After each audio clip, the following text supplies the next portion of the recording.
The weight of the earth, the ground, did not merely accept Kael's footsteps. It groaned under them. Kael was an Amphicyon ingens, the giant bear dog, a creature designed by evolution to be the ultimate biological weapon of the Miocene, standing over 4 feet at the shoulder and weighing nearly 600 kilograms. He was a massive engine of muscle and bone.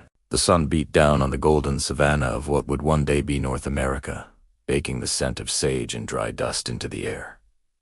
But Kael was not interested in the scenery. He was interested in the metallic temps of blood carried on the wind. His stomach gave a low rumble, a sound that vibrated through his deep chest. It had been 3 days since his last substantial meal. Being an apex predator came with a heavy tax. His massive body burned energy like a furnace, and needed meat, and he needed a lot of it. His amber eyes, set deep within a broad, skull-crushing head, scanned the horizon. In the distance, a herd of Anchitherium three-toed. Horses grazed nervously. They were fast, but Kael possessed a terrifying duality.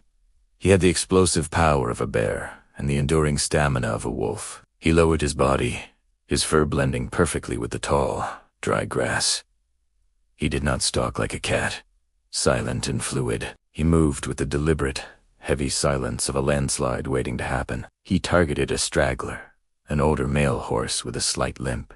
Kael's massive paws, tipped with non-retractile claws, dug into the dirt. He wasn't just hunting for himself. The season was turning, and the competition was growing fierce. If he didn't eat today, his strength would wane, and in this unforgiving world, weakness was a death sentence. With a roar that shattered the afternoon silence, Kael launched himself forward, the earth shaking as the Titan began his charge. Chapter 2.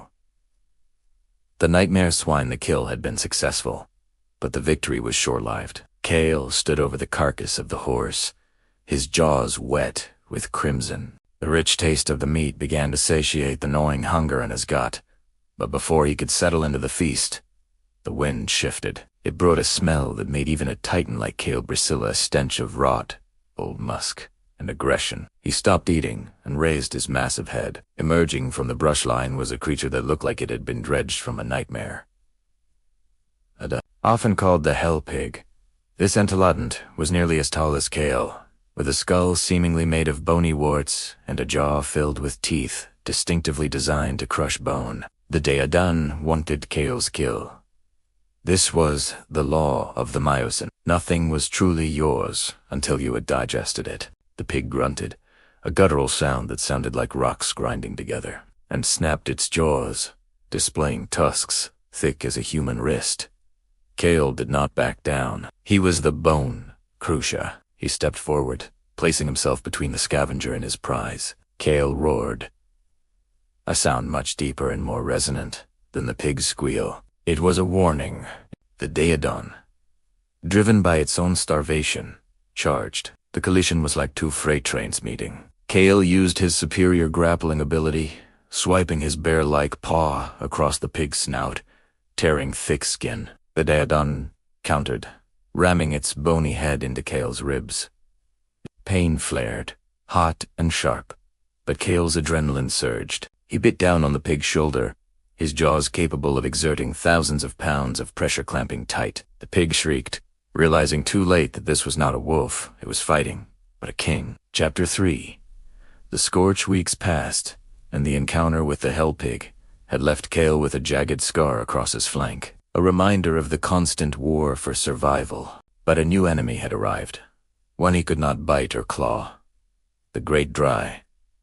The rains had failed to come. The lush grasslands were turning into brittle straw, and the waterholes were shrinking into muddy puddles. The herds were migrating north, moving faster than Kael could travel while preserving his energy. The heat was a physical weight, pressing down on his thick fur. Kael was forced to scavenge, a humiliation for a hunter of his caliber. He spent his days resting in the limited shade of acacia-like trees, panting heavily to cool his massive blood volume. It was during this desperate time that he caught a scent not of prey, but of his own kind. It was a female Amphicyon, slightly smaller, but just as formidable. In times of plenty, they might have fought over territory, but the drought changed the rules. Survival now favored cooperation, however temporary. She was wary, watching him from a ridge. Kael chuffed low in his throat, a non-threatening signal. He had found a dried riverbed where deep digging could reveal water. He began to dig, massive clumps of dirt flying behind him. After an or muddy, water seeped up. He drank, then moved aside. The female approached cautiously and drank. There was no affection, only a mutual understanding of the harsh reality. They would travel together, following the herds. Two apex predators were a force of nature. Together, they could take down the larger, more dangerous prey that a lone hunter could not risk attacking. The siege of the canyon, the alliance with the female, whom the land seemed to name Mara through her rugged resilience, proved vital. They had tracked a herd of primitive camels into a box canyon, a dead-end trap. It should have been an easy slaughter, but nature is cruel, and the canyon held a trap for the hunters as well. As Kael and Mara cornered a young camel, the exit of the canyon darkened.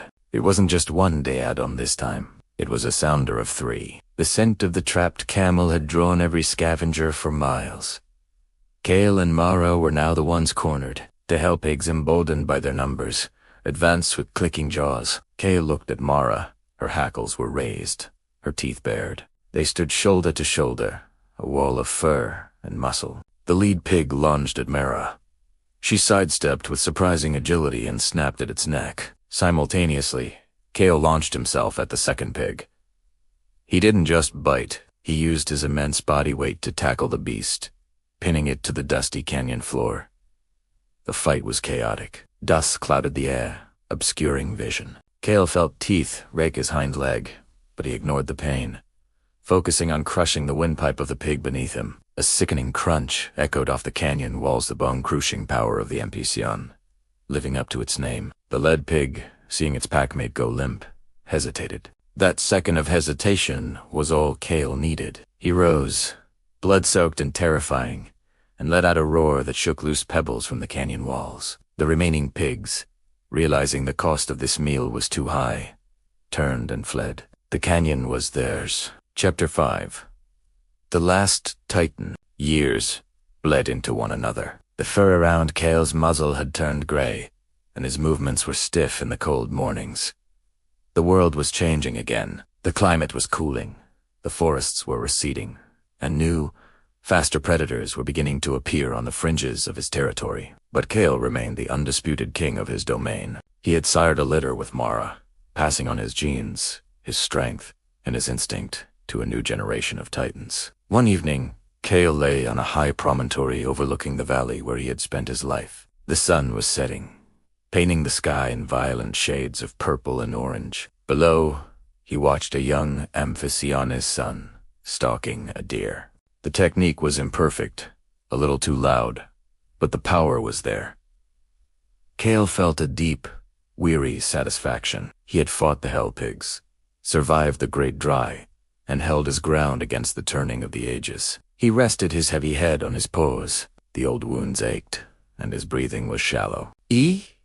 Was tired. The reign of the bear dog would eventually end, millions of years later, fading into the fossil record. But for this moment, in the golden light of the Miocene sunset, Kael was eternal. He closed his eyes, listening to the heartbeat of the land he had conquered. He was the bone crusher, the siege breaker, the titan. And as the stars began to whelm the sky, the great beast slept, leaving behind a legacy that would echo through time.